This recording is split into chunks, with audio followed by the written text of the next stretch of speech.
Došao sam do Lučkog sa Rudolfom, a poslije su me ovi dečki pokupili, jele sobovi su mi umorni jako. Ali ovi maleni znaju da je meni bilo lako, zato što sam došao kod vas, djeco, ovdje na ovaj predivan aerodrom. Kako imate dobre helikoptere. Ovi dečki i cure koji lete, oni su vam ko moji Rudolf. Sretan vam Božić svima, sretan Božić i odraslima.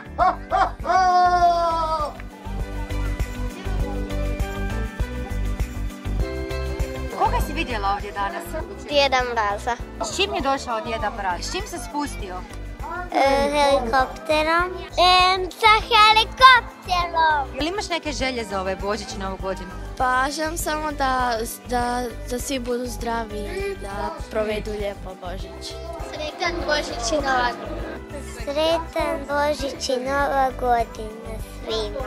Danas je jedan od mojih najdražih zadaća što se tiče helikopterskih zadaća.